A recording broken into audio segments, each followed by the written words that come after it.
Hello, everyone. I'll just do a early morning coffee reading. It's a good, peaceful time to do this and get my thoughts out.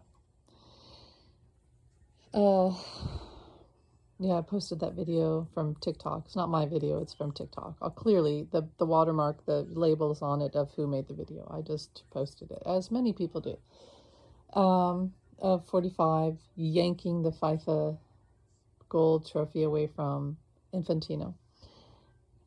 And then it ended up on the desk in the Oval Office covered in glass. So 45 got it. They capitulated to him. And it's just so disappointing. This is what keeps happening. He's a toddler. It's toddler behavior. And it's like primate behavior. Mine, mine, mine. But it's just so, it's a visual of what he's doing what he did to our votes. Mine, mine, mine. I must win. It's mine. It's all mine. All the votes are mine. I must have the Oval Office. I must have the White House. It's mine, mine, mine. All the gold is mine. Did anyone ever really look at the Fort Knox after he said he was going to go in there? My theory was he was going to go in there and take all the gold. And now there's gold everywhere. So it really makes you wonder. And he keeps taking. I mean, please don't show him gold, because he's going to take the gold medals for entertainment purpose only. But if we have the Olympics here, he's going to take people's gold medals and put them in the White House, because everything is his. This is classic narcissist 101. A narcissist sees if somebody's doing great work, the first thing they do is take it and make it theirs. So they say, I did it. Or this person did this great work because of the influence of me, so therefore it's mine. That's what he's going to do.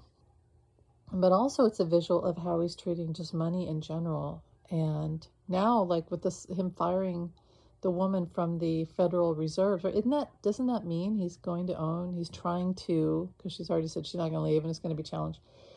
But that's basically him saying he wants to own all the money. Now this is King Midas. If you don't know the story of King Midas, it's a fable about this king who wished that everything that he touched would turn into gold. So everything is his, all the money. He's the richest man on earth. Everything's gold. Everything's his. He's rich. So he touches his daughter, Ivanka, would be the girl in the story. And she turns to gold. So no one to tell him that he's loved and adored. Then he touches his plants, and his plants turn to gold, so he can't eat it. So then he starves. So then eventually he has to change and say, okay, I was wrong. I don't want everything to be gold. I still need things to have sustenance, and I still need people to have life. See, the thing about 45 is he'll never learn that lesson. He would eat gold. He would eat gold until his last day. He would eat gold, and never, because he doesn't have the capability to change and become an empathetic, caring human, even for himself. He's clearly not well. He doesn't care about us. So here's the thing. That's a fable. This is real life. He's a narcissist. He's a glutton. And he's trying to take all the money. He wants to be the richest man on earth. But it's also a cult. So, I listen to Knitting Cult Lady, and it's so weird how I grew up with my dad being in a religious cult. And also the Catholic Church was a cult. And I grew up after my parents were divorced. After that cult from him, he was in a cult. I was in the religious cult of the Catholic Church. And it's really not that different. There's cults everywhere. That's why I'm so fascinated with Jim Jones and all that, because I got through that. And one thing that every cult leader does is starve the members of the cult. The cult leader eats, the cult leader has all the money, the cult leader's like a glutton with drugs and money and women and sex. Even the children are used, and that's what we've seen already with the Epstein thing, with Trump. Very culty to have a pedophile for entertainment purposes only ring and sexually objectify every living thing. But also to starve the members of the cult. And that's what 45 is doing. He's taking all the money and all the gold and all the food and everything and letting us starve. And one thing is, because it makes us thin and makes us more desperate to serve him and to work for him. And if he takes all the money and he takes all the food, and he now is shutting off all foreign, stick with me here, because this is a lot. So it's like step 1, 2, 3, 4, 5, 6. To us being a thin, starving, and cult leaders like that. They like us to look thin and lean for his army. Knitting Cult Lady talked about this, and I absolutely agree. This is what they do. And I'm just remember my father did this too. He would control what we ate. And every night at dinner, he would present to us a plate. And I was just a little girl. He would present to us a plate of the worst food known to man. Like badly cooked meat that was unedible. Like one night I remember I had roast beef in my mouth that my little big child teeth could not chew. I had it in my mouth for hours, like the entire evening through it. We even went to see a movie, went to the store, came home. The first thing I did after hours of having meat in my mouth that I couldn't chew was because my dad would cook it so we couldn't even like chew it and eat it and swallow it. I ran up to the bathroom and spit it in the toilet and flushed. And to this day, I've always thought, my God, nobody asked me why I didn't talk for hours. What was wrong? No one asked. It was like that whole feeling of I was unimportant, I was invisible. But that's what they did. So my father did that too. He controlled the food. And then we'd have to pray for it. We had to be grateful for, let's say he made fish, and the fish had the eyeballs and the scales on it and the bones. No child could eat that. He made inedible food, and we had to be grateful, and we had to pray for it. And it wasn't like we were praying to God. We were praying to our dad. And if we didn't pray right, if we didn't act right, we would get belted. And a lot of times I ended up in the corner. I was the youngest. I was the baby. I would end up in the corner, so I didn't get to eat anyway. So it started early on, this whole thing of starving the cult members, the children. That's what 45 is doing to us, making us grateful for any scrap of food we have, even if it's rotten, even if it's like the last cracker in the Cracker Barrel. Pun intended, because Cracker Barrel thing going on. You feel grateful, you're starving, but then you feel ashamed, and it's no longer about God and God providing for us. It's about our cult member, and if we don't capitulate, we're going to starve. So everybody's capitulating, and we're all starving.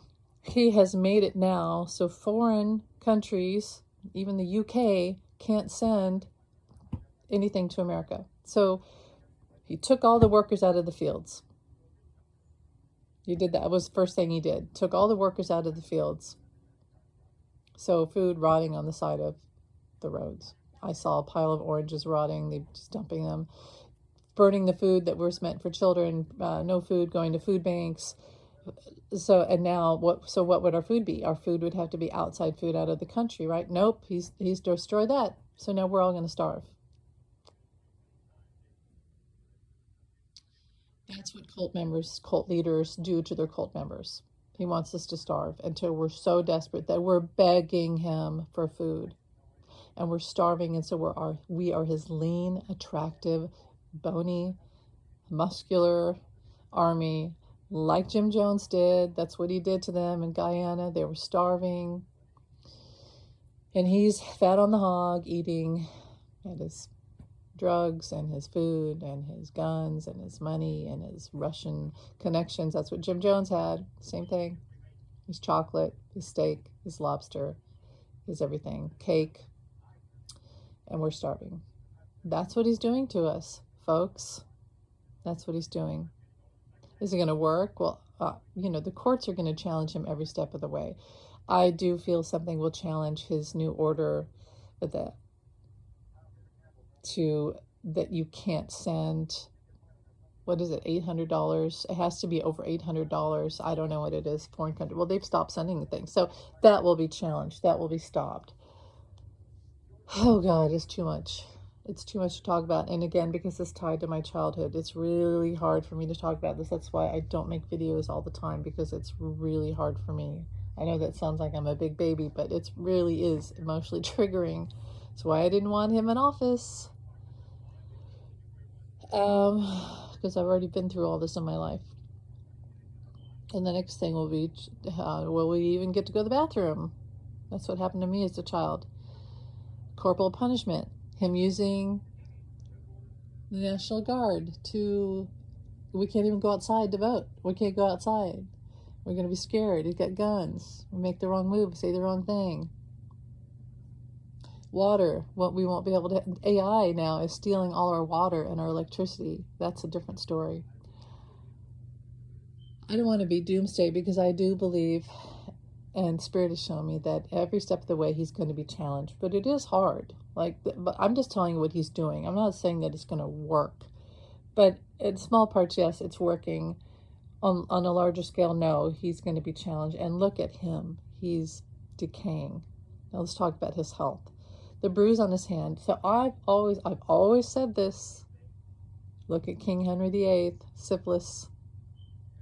But also, I said last summer, I noticed, and I got the message from Spirit, and I saw 1111, that he was getting performance-enhancing drugs. And this is right around when Leland started to show up around him. And I also saw and heard flesh-eating drugs, street drugs. Now, ketamine, whatever, performance, Raging Bull is what they showed me. He's up, he's down. He goes to his rallies, he's all drugged up. He goes to the debate, he's all drugged up. And then he crashes and he's decaying.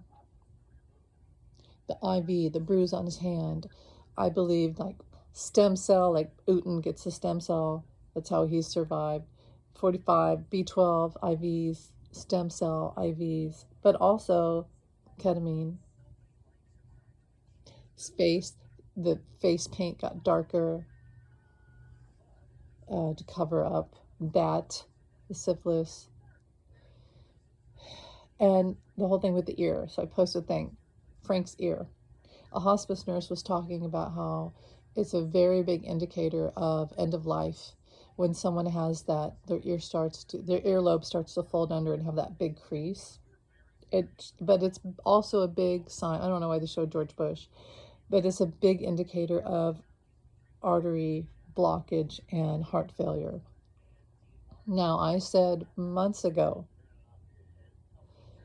that he reminds me of when my mother was about to pass, and she had heart issues, but also it ended up being, she had stage 4 cancer. The swollen ankles, the face, the hands, the bruises, the eyes, everything, the walk. It's all very much like heart failure and end of life. Anyway, those people were saying, some psychics were saying, oh, he's going to pass on August 24th or something like that, or 22nd. I didn't feel that, but I do feel it's getting close. And I have said, even before the election, I said 2 years tops. It's not doing well. Now, he himself is starting to say, well, if I get to heaven, or clearly he's not. And here's, as I've talked about, heaven isn't just like the God in the sky saying you can come in and you can't come in. No, it's a vibration. So 45 could technically, in this very last moments on earth, say, I feel horrible about what I did to everyone, and I want to be a better human, a better soul. And that he would match the vibration of heaven, and so he could get to heaven. But I also do believe that we have our life review, and there's a lot for him to work on. So he's not just going to go, and he's not going to instantly, when he passes, even if he has that last moment of, I feel bad for what I did, I have compassion for what I did, and then he would match heaven and get into heaven, because it's a vibration. You have to match the vibration. And the vibration of heaven is compassion and love. He could, but he still has a lot to work through. And I do believe in residual energy in your soul and your aura of horrible things that you did and your life review, and you have to work through all of that So that's why you don't do bad shit while you're alive, because you're going to have a lot to work through. I believe he's going to have to work through a lot. And I also believe that when you have such a dark, empty soul as him, that he may already be not in there. He's not really in there. He is kind of like a dead soul.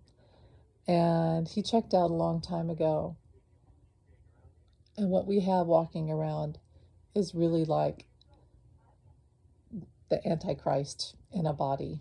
And the body has already started to decay because he's already gone. Like the person that was known as Donald Trump is gone.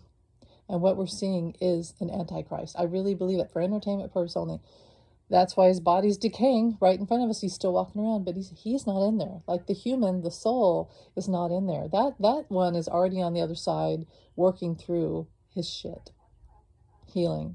What we're seeing is like a demon. I really feel that. And, you know, I asked Spirit a while back, I said, well, what do you guys think? And they said the son of Satan. And for entertainment purposes only. I don't think that he's a real human anymore. I think around 2020, when he had the vid and he was in the Walter Reed, I feel like that's when he really, like, his soul, he really, like, left. And what we've seen is this empty, this demon. And that's when you really began to see his body break down. For entertainment purposes only.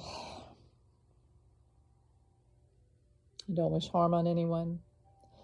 But I just hope, this is what I always pray. I pray for good things to happen to humanity. I pray for the children to have food. I pray for us to have democracy. I pray for us to have prosperity, love, compassion, humanity, democracy. And so, and food and water, and for our earth to heal, for the animals to heal, to be safe, for the children to be safe. That's what I pray. Now, I'm not wishing harm on anyone. I'm wishing good things on the good people and all living things on this earth. So I'll leave it at that. Thanks for listening. The courts are going to battle him every step of the way. Oh, Kilmar Abrego Garcia is, again, I said it before around Easter, I said he's a visual of representation of Christ on earth. He's here to teach us about Christ again. And he's having to go again. I remember they said June. My card said June. He'd come back. He did. The cards were right. And they also said September. I believe that it's going to be challenged. Him going to, where is it? They're trying to send him to Uganda. That'll be challenged. He's here to teach us about love and compassion. We're all one. I believe that MAGA says that people are illegal, and that's their way to say that someone's not human to them and worth being tortured and destroyed. Well, it's wrong. We all know that's wrong, because every living thing on this earth, just even 45, deserves compassion and love. We're all one. Anyway, I'll leave it at that. Thanks for listening. Bye.